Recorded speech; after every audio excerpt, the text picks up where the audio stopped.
Hey guys.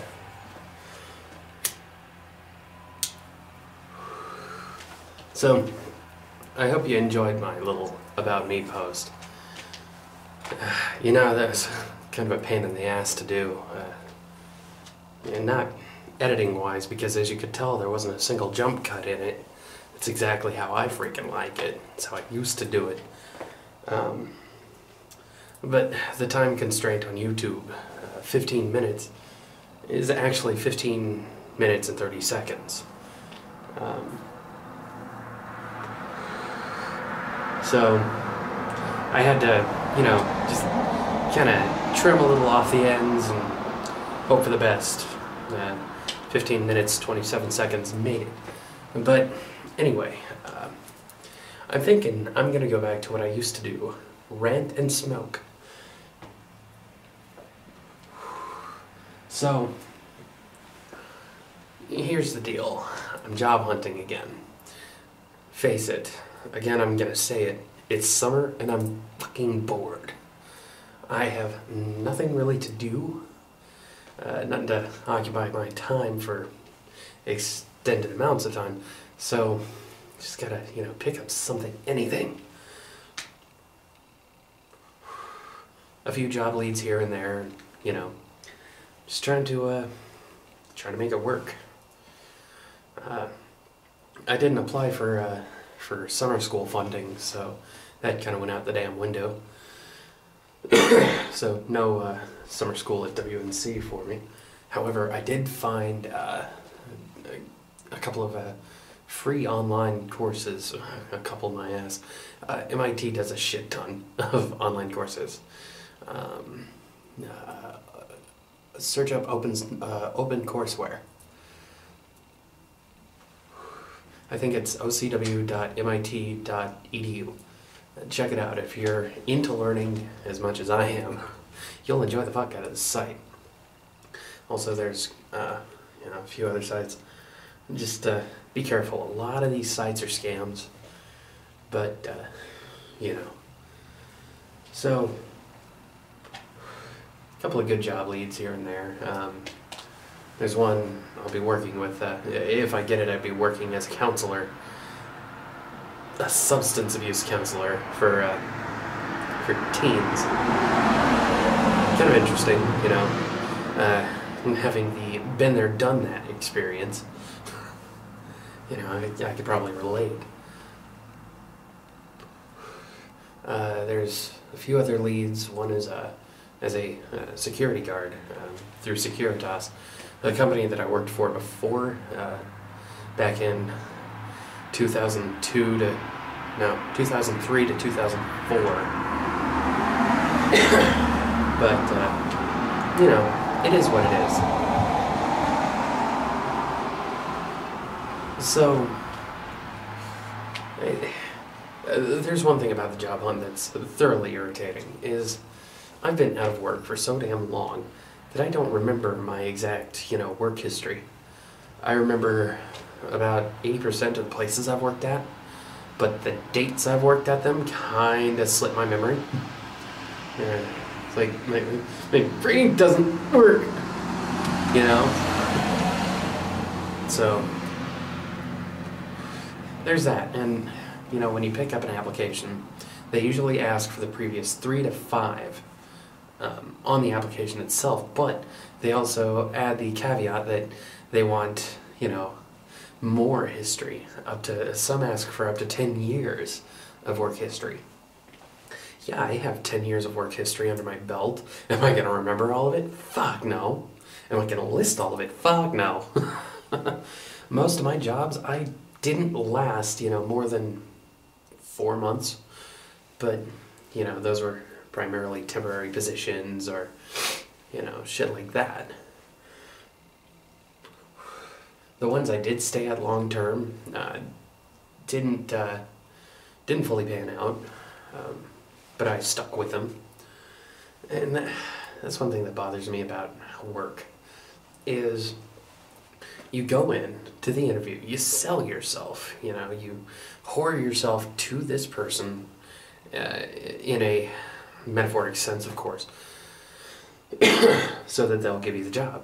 But then they discover that all these things that you mentioned don't exactly fit your actual, work performance. I'm speaking generally, of course. Like me, I know my typing skills are very high. I can type at 110 words per minute with a 93% accuracy rate. Higher if I'm really concentrating and pumped full of fucking caffeine. Yes, caffeine. The only thing that makes my brain fucking work. And that and cigarettes, but we won't go into that. So, a friend of mine wanted me to talk more about my beliefs and kind of, explain why I don't believe in any gods. The reason is simple. As I said in my About Me post, I started questioning early on. Although I kind of held on to what I was questioning. I felt really guilty about it. I felt like I was committing a sin. And that was kind of exhilarating. I'm not gonna lie. But it's funny, they actually teach kids at a young age that to question your belief is to question authority. And to question this authority is a sin. Because most pastors believe that the Bible is 100% accurate and inerrant. And, so on and so forth. But when I started questioning things like, what was the first thing I questioned? Oh, original sin was one I brought up because a lot of Protestant religions, Protestant variations of Christianity, I should say, don't exactly believe in original sin, but my specific pastor did. So I brought that up. I'm like, okay, so this is weird. I have 2 lighters in my hands. I was trying to figure out which fucking one to use. I'm spazzy like that. So, I brought it up to him. I'm like, okay, God made Adam and Eve. Yeah. God placed them into this, God made them in the Garden of Eden, the ultimate paradise on earth. Yeah. And said, here's this one tree. You can do anything you want, but this one tree, thou shalt not eat of it. What? Okay. God gave them free will, and the ability to use their free will, and yet presented a temptation. See, this is where I kind of have a problem. If you tell a child, a child anywhere between 1 and 5, don't do that, Bobby, don't put that fork in the light socket, you're gonna shock the shit out of yourself.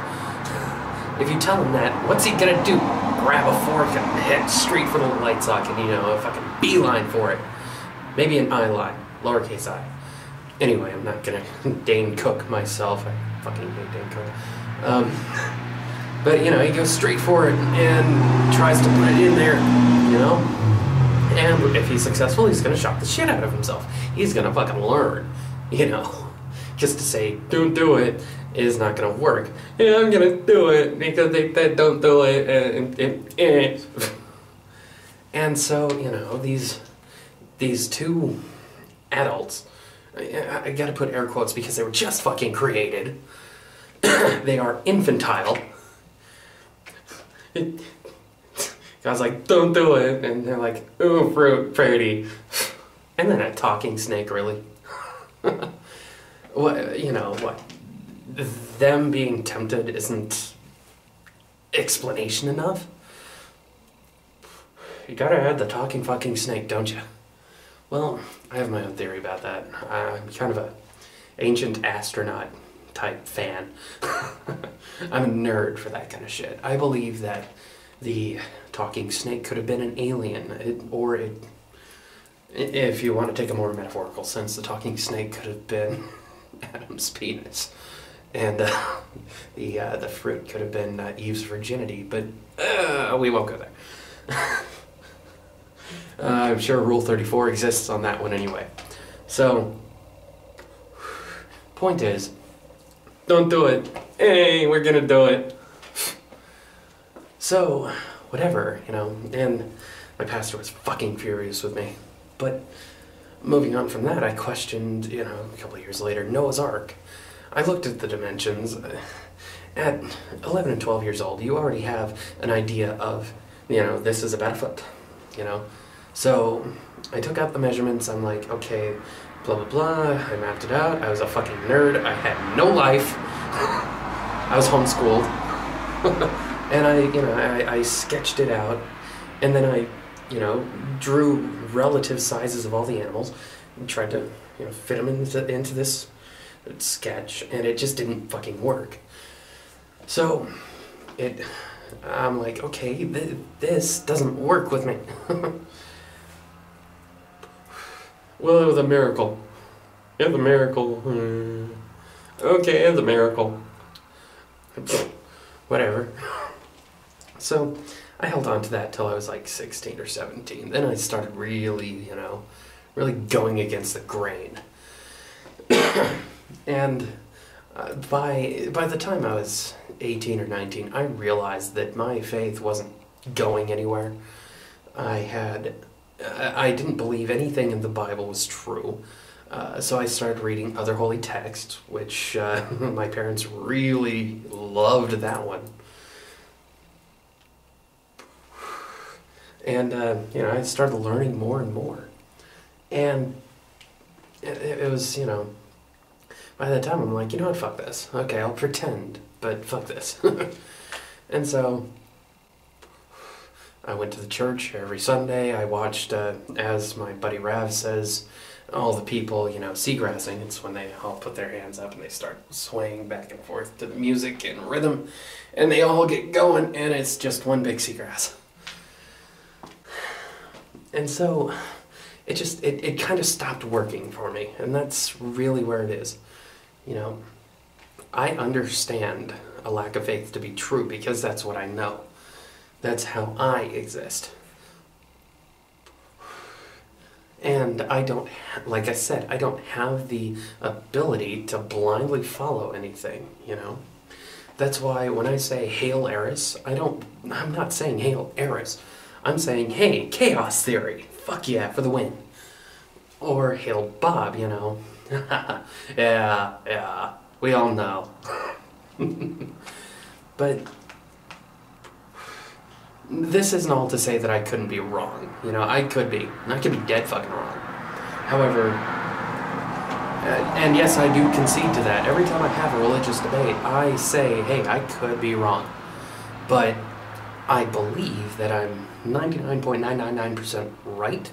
That 0.001% could be the God that everyone says exists. Kind of weird, but you know, that doesn't mean I'm gonna shove it in your face. I'm not gonna be like, you know what, you're not going anywhere when you die. You're going to rot. Your body is going to become fertilizer. No, I'm not that big of a dick. Like I said, I respect all faiths. I respect everyone who has faith. I just don't respect that. Anyway, thanks for listening to my rant. More to come, of course. And, yeah, thanks for watching. See ya. I hate interrupting cars. I went to the church every Sunday. I watched, as my buddy Rav says, all the people, you know, seagrassing. It's when they all put their hands up and they start swaying back and forth to the music and rhythm. And they all get going, and it's just one big seagrass.